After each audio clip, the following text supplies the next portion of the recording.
Okay, I hope the lighting is good on this one.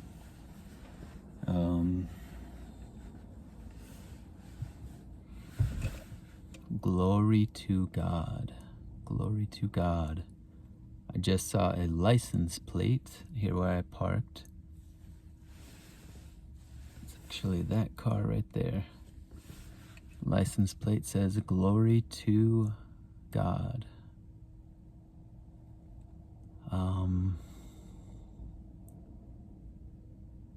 And I am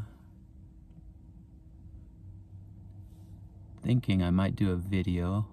Topic came to mind. I saw somebody else talking about this, but things that are helpful on the path, supportive on the path of healing, do's and don'ts.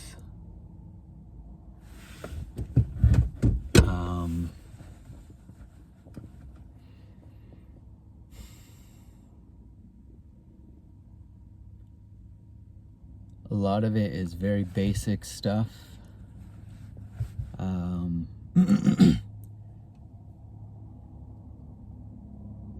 Especially if you're going through a deep healing process, if you've got a lot of energetic stuff going on, you're clearing out layers of frozen energy, going deep. You want to have healthy habits. I can just really speak, I've been around this now for long enough and I've heard enough people talk about it, but I can speak best just from personal experience. Not that that universalizes, but it might be relevant for other people. Imagine it would be.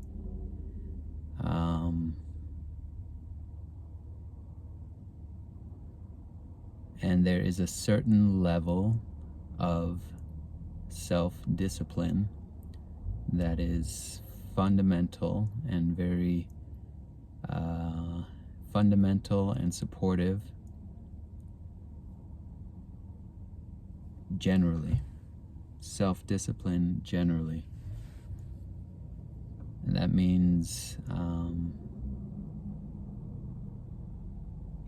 I keep coming back to this theme because it's really kind of the centerpiece of healing. What we're healing is the kind of addictive tendencies that tend to be kind of this upper layer of upper crust. I almost want to say pollution, but we'll just say upper layer of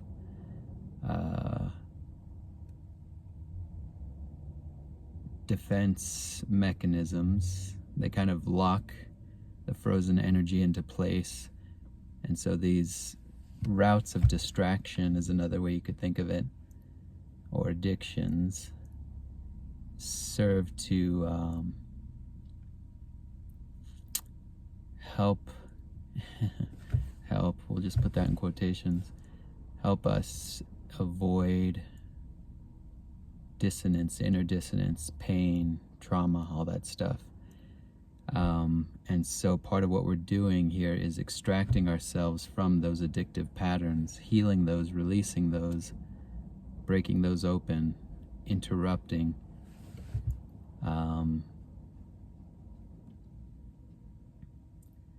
So yeah, just to be concrete about it, avoiding substances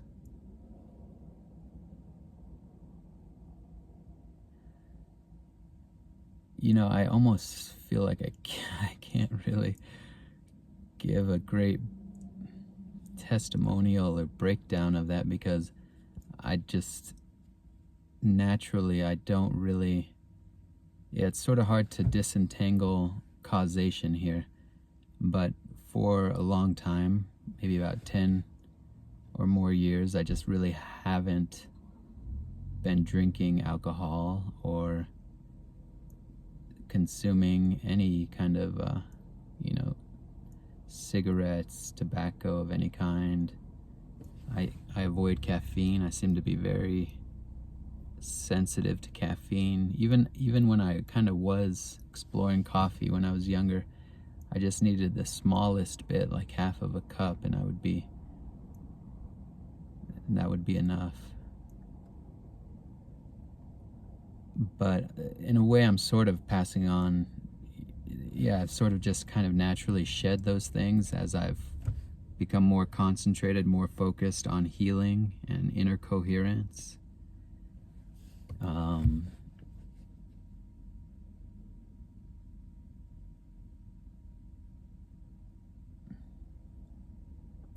Yeah, so I guess that's the honest truth. I mean, you'll hear a lot of people advise to stay away from that stuff, and it's not it's not primarily or exclusively or necessarily moralistic. It's not really that for me, anyways. Though I think there are moral arguments. You can see the degradation that happens through addiction and through consuming certain substances. But it gets back to this idea of where does your fulfillment lie? And if you're using anything to avoid pain, to avoid healing, if you're using anything to find fulfillment externally, or to find fulfillment anywhere other than God, then eventually it will become destructive. It will become unhealthy, dysfunctional, or it just won't work. That's a simpler way to put it. It's not going to work. It's not going to give you ultimate satisfaction. So it's kind of, it's hard to disentangle the causation personally about the time I really started to focus on this stuff is the time that I just kind of started to shed those things. And you do feel clearer, you do feel better. And I guess, so it's not necessarily moralistic, though you can have a dimension, you can see some moral values in it, but I think it has most to do with how these impact your nervous system and your psychology. You can see how stimulants and things like that could be really rough on a nervous system that is going through a lot of energetic transformation. And so you don't want to add more pressure, more weight, more stress.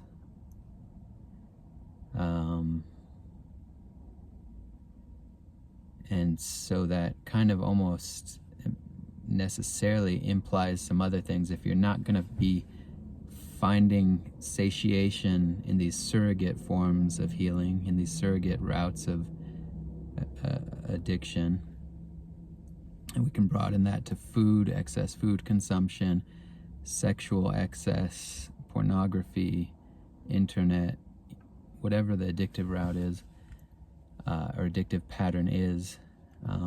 But you can see how if you are taking those, if you're just kind of substituting or extracting those from your life without compensating on some other level, without doing the healing work, you're going to be right back in the addictive cycle, because the addictive cycle is temporarily serving a function. It's like the idea of self-medication. A lot of people are self-medicating, or you could say anesthetizing, numbing out with substances. So if you're not consuming a bunch of caffeine and you're also not getting good sleep, it's going to be difficult. So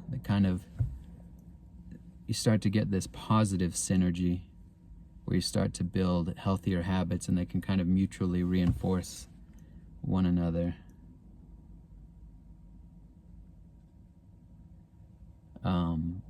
But you start to see the value, at least, of healthy habits, getting good sleep, for example.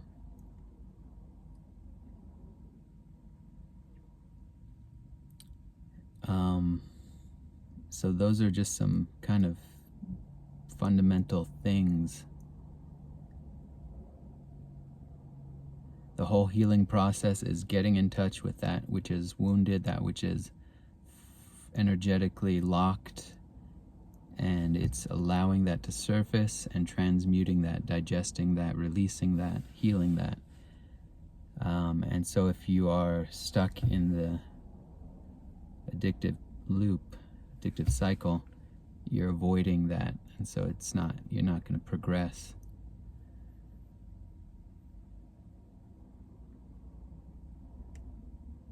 I tried to talk in the last video a little bit about meditation and how that is useful on some level, but having just a container, basic commitment to burning in the fire, to allowing these things to surface, to allowing your addictive patterns to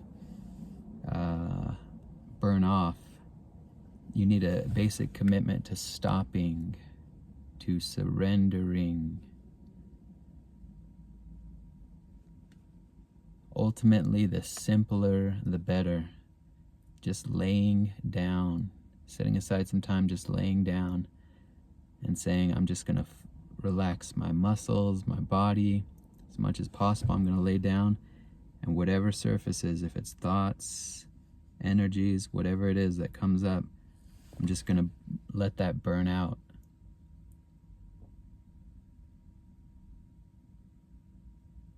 And I've kind of touched on that process a little bit more in other videos, so I won't go into it, but a basic commitment to a spiritual practice, meditation. You know, developing a prayer life, I'll just say that. It's not very non-dually spiritually correct, but talking to God, having a connection with that deepest aspect of creation, and being willing to just pour out your heart, your frustration, being pissed off. Very helpful. If you've got certain prayers that you like to do, certain practices.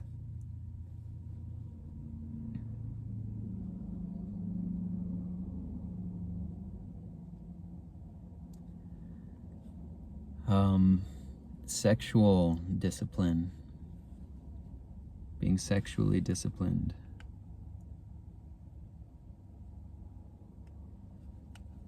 You know, it's almost like once you understand the template or the pattern of addiction, it's kind of like you almost don't even want to go into all the specific domains, because it's the same pattern, it's the same underlying mechanics, psychodynamics, spiritual dynamics.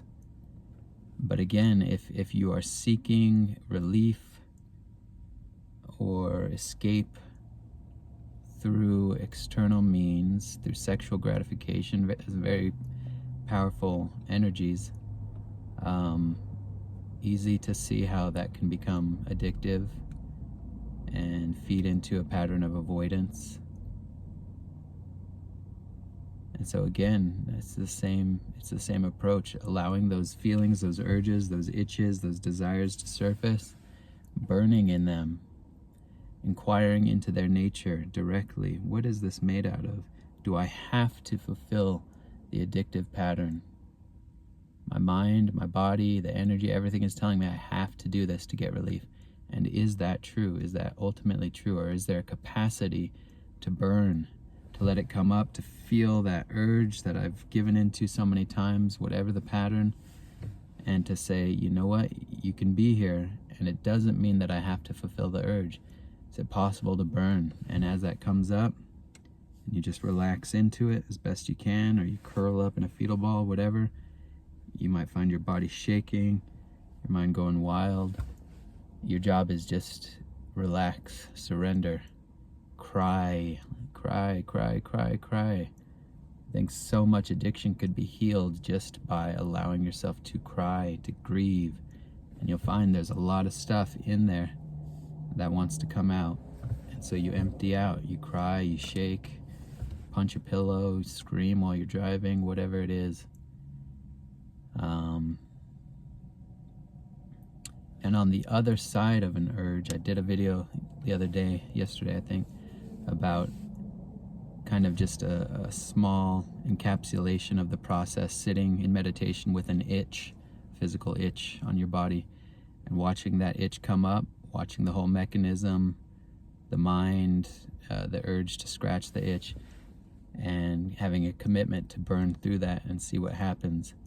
And on the other side, sometimes, often, if you make it to the other side and you release some of this dysfunction, some of this repressed stuff, some of these patterns, you burn through, you have a really strong desire coming up, and you just shake and you curl up and you hold yourself and you cry, or however it feels most comfortable to you. On the other side, there's a real peace, a bliss, a peace that can come, even with something like riding out an itch without scratching it, a physical itch. On the other side of that, when it dissipates, it's possible to have kind of a shimmering radiance, a peace that can come through.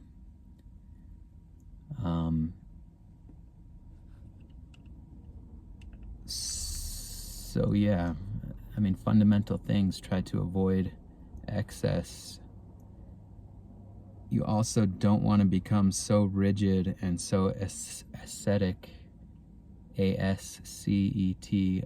ascetic, that you become rigid and cruel to yourself.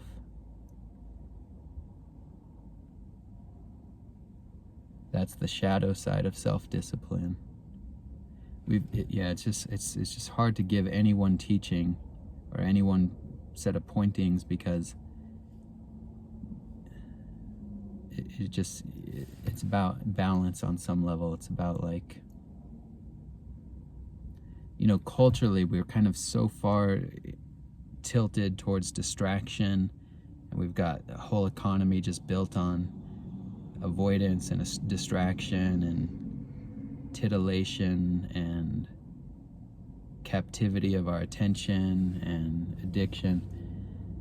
So self-discipline kind of comes in as a corrective, as a counterbalance, to offset that, as a counterbalance to that sort of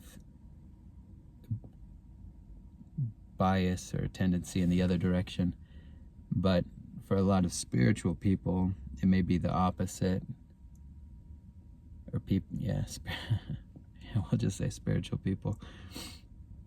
People who are pursuing healing, you may have the opposite challenge of being overly self-disciplined and needing to be a little less rigid about your health habits, and not to be too fundamentalist about eating the perfect food and the perfect you can't consume, you can't be around certain energies, certain frequency. It can get very isolating in that direction also, that kind of monk-like.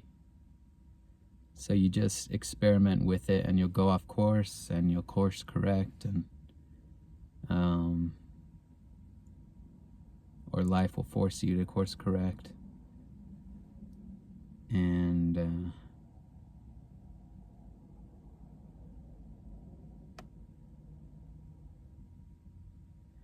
you want to be sincere, you want to value the work that you're doing and the path that you're on. And you also don't want to be so precious about it or so rigid about it,